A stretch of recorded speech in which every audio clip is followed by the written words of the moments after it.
कर्नाटक में new education policy की task force की रिपोर्ट को लेकर विपक्ष की त्योरियां चढ़ी हुई हैं। कांग्रेस सरकार पर शिक्षा का भगवाकरण करने के आरोप लगा रही है। विपक्ष की सियासत अजीब है। राजनीतिक के चक्कर में ऐसा लगता है कि जैसे अपने देश की प्राचीन उपलब्धियों पर आंखें मूंदी जा रही हैं। दरअसल नई शिक्षा नीति में कर्नाटक के पाठ्यक्रम में पाइथागोरस थ्योरम से लेकर न्यूटन के ग्रेविटेशनल थ्योरी को लेकर दावा किया गया है कि वास्तव में प्राचीन भारत में हजारों साल पहले ही ये खोज ली गई थी। खास बात यह है कि ये दावा हवा हवाई नहीं, बाकायदा प्राचीन स्क्रिप्चर्स के हवाले से कहा जा रहा है। बावजूद इसके विपक्ष इसे भगवाकरण का एजेंडा करार दे रहा है।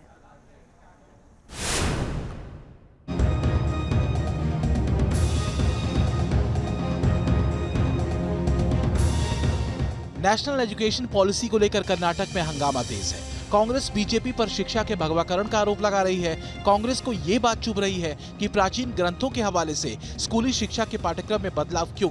कर्नाटक में विधानसभा चुनाव अगले साल होने वाले हैं। ऐसे में हर मामले को लेकर राजनीति होना तय है। इस बार कांग्रेस और बीजेपी एनईपी रिपोर्ट को लेकर आमने सामने है। दरअसल कर्नाटक में एनईपी टास्क फोर्स ने कई ऐसे प्रस्ताव स्कूली शिक्षा के पाठ्यक्रम में दिए हैं जिस पर विपक्ष को घोर आपत्ति है। मसलन स्कूली सिलेबस में मनुस्मृति को जोड़ने का सुझाव है, हिंदू जेनोसाइड को पाठ्यक्रम में शामिल करने का सुझाव है। इसके साथ ही पाइथागोरस प्रमेय और न्यूटन के गुरुत्वाकर्षण सिद्धांत को भी भारत से जोड़ा गया है। आप तो हिंदू जेनोसाइड तो सच है, वो फैक्ट है। अभी कश्मीरी हिंदूज का बात कीजिए, मोपला मासाकर का बात है, और ये महाराष्ट्रियन ब्राह्मण्स का मासाकर है। वो पूरे हिंदू जेनोसाइड के बारे में लिखा हुआ है। आर.सी. मजुमदार का किताब में लिखा हुआ है, आर.एन. शर्मा का किताब में लिखा हुआ है, नीलकंठ शास्त्री की किताब में लिखा हुआ है। मगर 1950 के बाद जो हिस्ट्री इंटरप्रिटेशंस हुआ है उसमें कुछ आइडियालॉजी में सोच के लिखा हुआ है। ऐसा नहीं रहना चाहिए। अहम बात यह है कि हर एक पॉइंट को लेकर बाकायदा टास्क फोर्स के अपने मजबूत दावे हैं और इन दावों के पक्ष में प्राचीन ग्रंथों का जिक्र करते हुए मजबूत साक्ष्य भी है। लेकिन बावजूद इसके विपक्ष इन तथ्यों को सिरे से नकार रहा है। तो नेशनल एजुकेशन पॉलिसी को लेकर क्या साक्ष्य और तथ्य टास्क फोर्स के हैं, ये आपको बताएं। उससे पहले जरा इस पर जारी सियासत को देख, सुन और समझ लीजिए। लोगों को एजुकेशन के बगैर कुछ नहीं दिखता है। कई 80 और 17 लोगों का एक कमेटी बनाया है, वो पेपर प्रेजेंट किया है।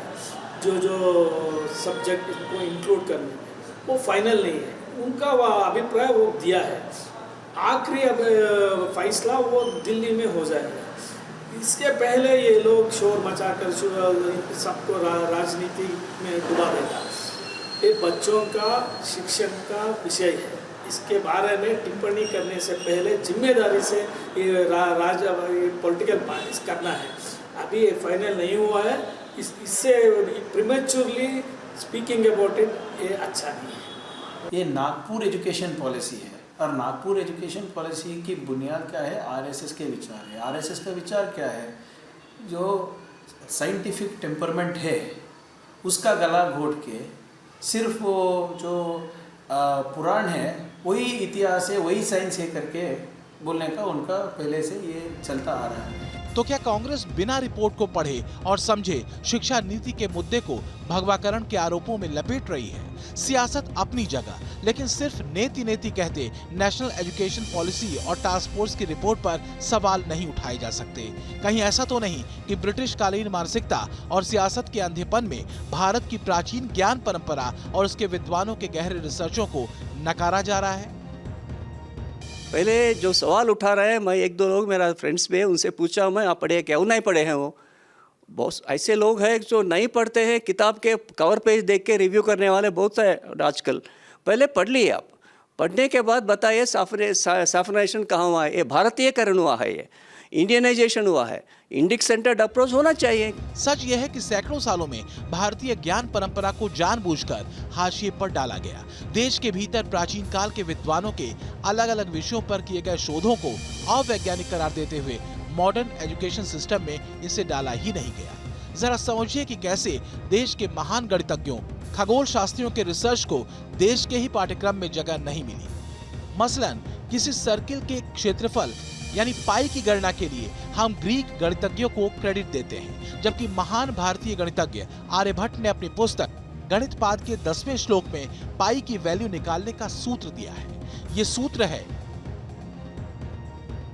चतुर्धिकम शतमष्टगुणम द्वाषष्टिस्तथा सहस्राणाम आयुद्वय विष्कंभस्यासन्नो वृत्त परिणाह। श्लोक 10 गणित पाद आर्यभट्ट। इसका अर्थ यह है कि 100 में अगर 4 जोड़ें और इसे 8 से गुणा करें और फिर इसमें 62,000 जोड़ दें तो ये उस गोले का क्षेत्रफल होगा जिसका व्यास 20,000 है। इससे पाई की वैल्यू 3.1416 आती है। वैदिक गणित में आर्यभट्ट के इस सूत्र का बखूबी इस्तेमाल भी होता है। ये सिर्फ एक उदाहरण भर है। हमारा दुर्भाग्य ये है कि हजारों साल पहले खोजी गई सर्किल के क्षेत्रफल की वैल्यू और फॉर्मूले का क्रेडिट आर्यभट्ट को देने के बजाय हम आर्किमिडीज को देते हैं। ऐसे एक नहीं कई उदाहरण हैं जो भारतीय ज्ञान परंपरा के बारे में बताते हैं, फिर चाहे वो ग्रेविटेशनल फोर्स की बात हो या फिर पृथ्वी के सूर्य के चारों ओर घूमने का सिद्धांत। पाइथागोरस थ्योरी नाम से मशहूर है। वो थ्योरी तो बौद्धायन ने कई बार अनेक ओकेजन्स पर उसका प्रयोग किया हुआ है। लंब कण और आधार के बिना बिल्डिंग तो किसी भी युग में नहीं बन सकती थी।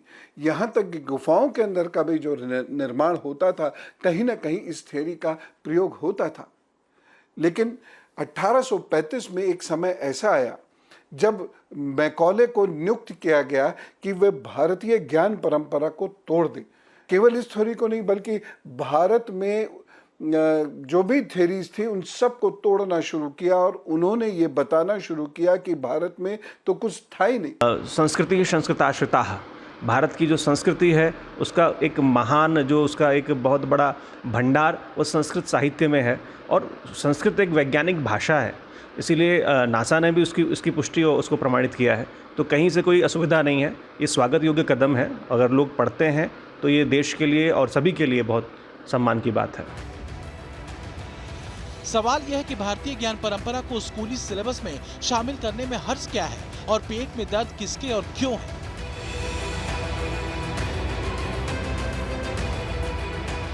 जब बात हवा हवाई नहीं है और तथ्यों के साथ है तो फिर दिक्कत क्यों होनी चाहिए।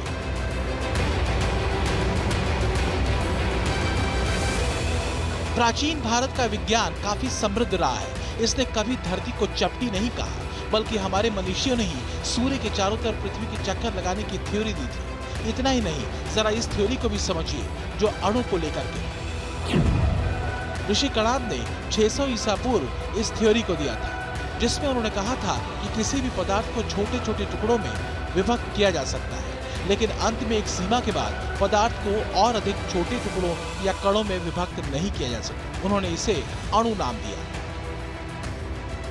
लेकिन आधुनिक विज्ञान की किताबों में हम डाल्टन या उससे पहले डेमोक्रिटस का परमाणुवाद पढ़ते हैं, जिसे देखकर लगता है कि 600 BC पहले जो ऋषि कणाद का अणुवाद था उसी को कॉपी करके मॉडर्न साइंस के नाम पर पेस्ट कर दिया गया।